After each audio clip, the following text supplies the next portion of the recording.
Have you ever had any kind of physical symptom that keeps resurfacing no matter what type of treatment that you use? So maybe there's something happening on your skin and you're treating it with some kind of topical ointment or something like that, and it might take care of it temporarily and then it comes back. Or maybe you've tried medication, whatever it might be. I'm going to share with you in this video something that your doctors might be overlooking.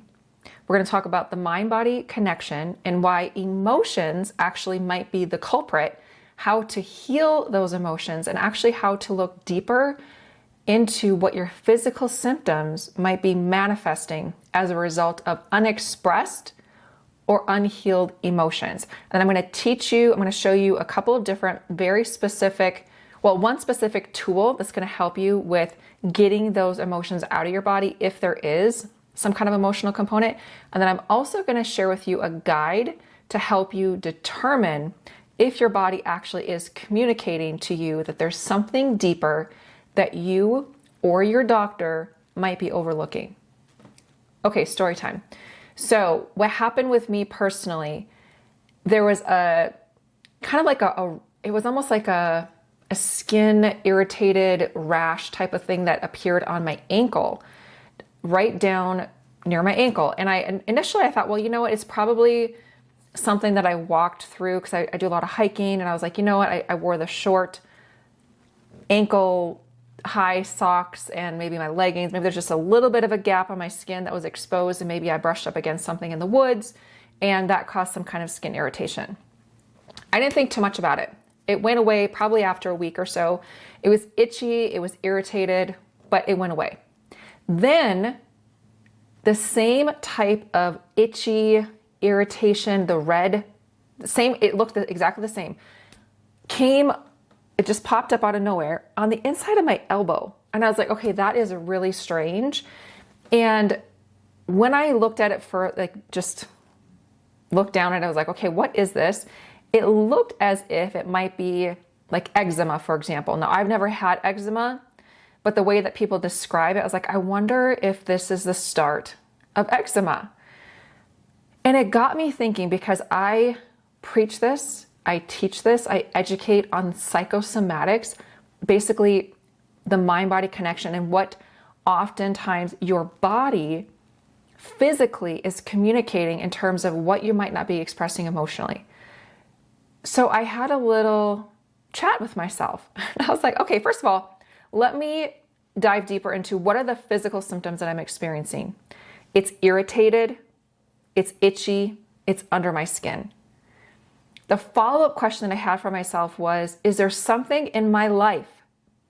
Is there something in my life that is irritating me, is getting under my skin, and I'm itching for something different? And I'm telling you what, there has been something that has been bothering me. It's been bottled up. I've been bottling up these thoughts and these feelings about basically my home environment. I thrive on calm and orderliness and cleanliness. I'm a highly sensitive individual, so my nervous system picks up on things like that, and it can put me in a state of like a frazzled state if I'm not really aware of it.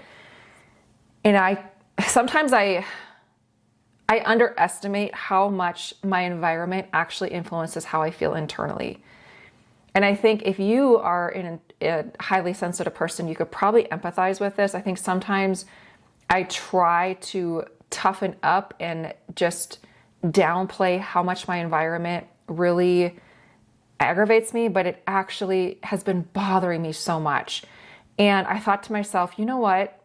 If I actually had to describe how much my home environment has been bothering me lately, I would describe it very similarly to what showed up on my skin. I'm irritated. It's getting under my skin, and I'm itching for a peaceful environment. When I acknowledged that, number one, well, first of all, did the inventory, ask myself some more deep questions. Like, is there an emotional component to this physical symptom that's appearing?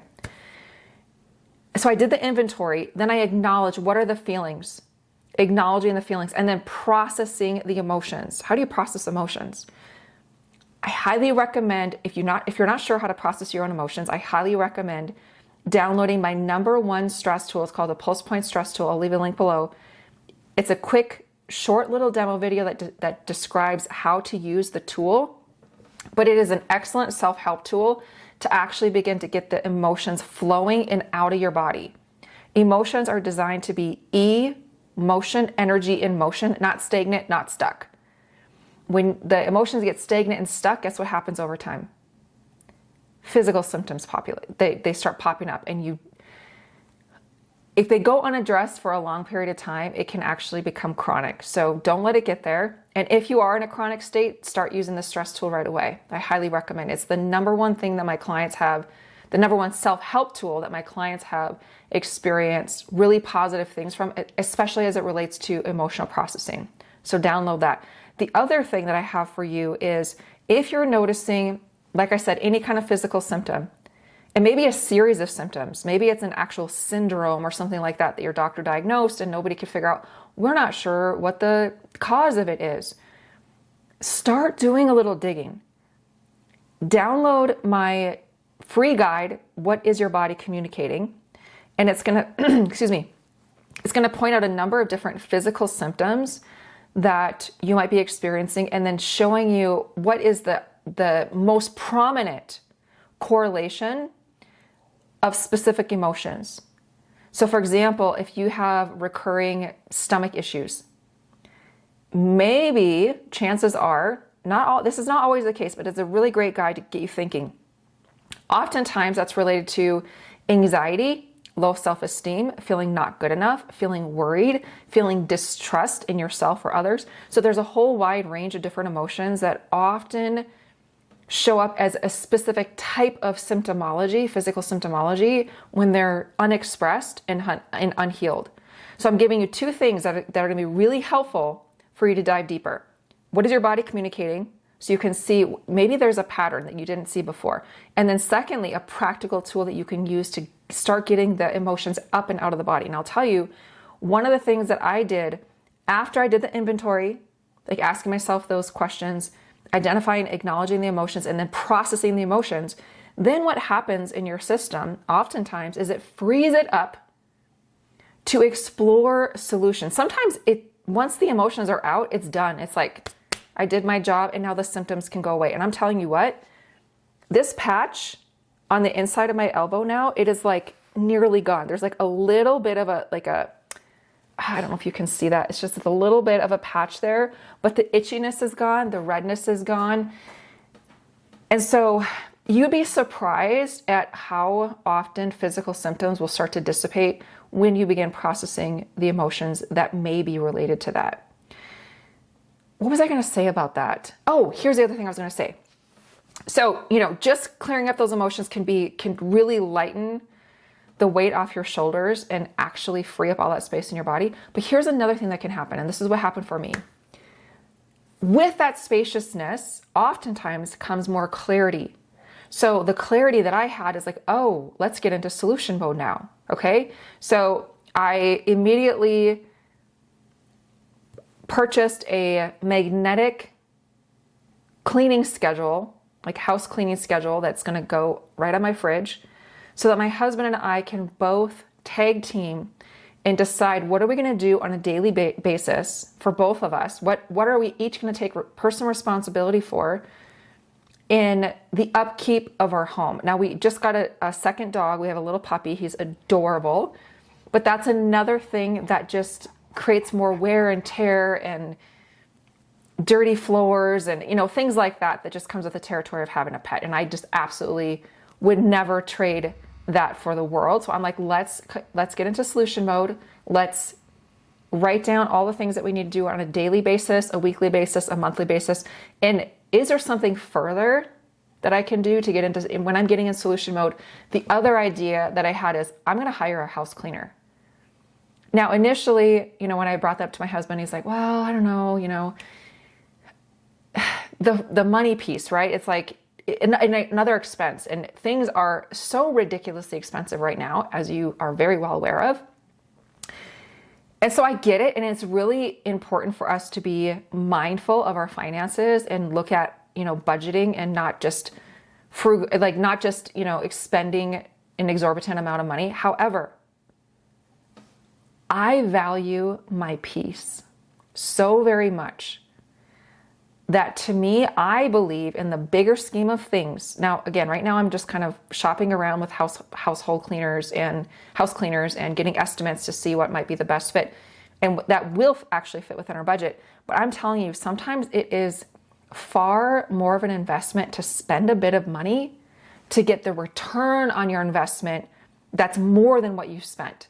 In other words, if I'm going to be spending, let's just say hypothetically, $200 a week, $250 a week, is that going to provide so much more peace in my inner being and spaciousness for me to go create and just go do more and actually be open to bringing in even more financial abundance because I'm in a much better space? Absolutely, yes. And so that is a solution that I've come up with, 2 solutions. That may not apply to you in whatever you're dealing with, like physical symptomology. It may not necessarily be steering you into coming up with some specific solution. And maybe the solution that it's really inviting you to come to is just identifying your emotions and processing them. That in and of itself, my God, if we learn this at a young age, some of you may have, but most of us haven't. If we learn this at a young age and start implementing this as children, and we grow up to be these really emotionally intelligent, mature people that process our emotions regularly, as often as we take a bath or a shower or brush our teeth, like it's a personal hygiene kind of thing, it's an emotional hygiene, our world would be so much better, right? What I've been doing, and I'm telling you, this is the thing that I specialize in, is helping people get unstuck, freeing their emotions and their minds and their hearts and their spirits and their physical bodies. I've seen miraculous things happen, and I'm really, really good at holding space for people to do that. It is equally as important for me to hold that space for myself. And if I'm being completely honest and completely vulnerable here, I have not been practicing what I'm preaching, at least in the last week. Now, when I noticed it, then I took action, and then I followed through on what I actually educate others on, and the space that I hold for others to do that for themselves. But I've been bottling up those emotions, bottling up those feelings, bottling up those thoughts, and those, having that courageous conversation with my husband, like, hey, something needs to change in our home environment because I'm losing my mind, right? And by the way, if you ever feel like you need to have perhaps a courageous conversation or a difficult conversation with a loved one, and you have really heightened emotions that feel volcanic, where they feel like they're going to erupt and explode and just spew on someone, please use the pulse point stress tool before having that conversation. I'm telling you, it can save you and your relationship, because oftentimes when our emotions are super heightened, we are more prone to saying things that we really don't mean. It can come out as like mean-spirited. The tone can be just more than we actually really want it to be in our hearts. And so when we give ourselves some time and space, and it only takes just a few minutes. This is not a long, drawn-out process. When you download Pulse Point Stress Tool and you watch this short demo video, I'm telling you, you can start to emotionally cleanse, do an emotional hygiene in a short amount of time. As much time as taking a shower, if you don't have to wash your hair. When I wash my hair, it's like it takes forever. But if I don't have to wash my hair, I can take a shower in like 3 or 4 minutes. Easy peasy, right? That's the same thing with emotional hygiene. So highly recommend doing that if you're ever having if you feel inclined to have any kind of conversation with a friend, a colleague, a partner, whatever it might be. Get those emotions down so you can feel in control of the emotions rather than the other way around. So I hope this is helpful, and I really hope that, if anything, it sheds more light onto what might those physical symptoms, what might they be communicating to you? Could there actually be more to it? Now, I'm not saying every single time you have a physical symptom, it's like, oh my gosh, what's happening emotionally within me? There's not always a correlation, but I can tell you with certainty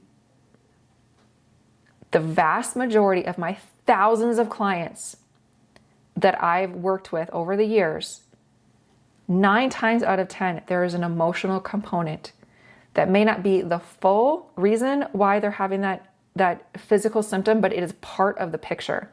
So that might be part of the picture that you're missing. And there's hope. You can heal it. I'm like, this thing disappeared now. We'll see what happens in the next week or 2 weeks or month or whatever. If something, pops back up, if there's something that gets under my skin and it comes back up, we'll see. But I'm telling you, one of the things that for me, it was so insightful and I think really empowering as well, is to be able to have this kind of self-inventory of exploring these things and knowing that there really actually is a science behind this. So anyway, it's very fascinating. If you have any questions or comments, leave those below. And I hope this has been helpful for you. Have a great day.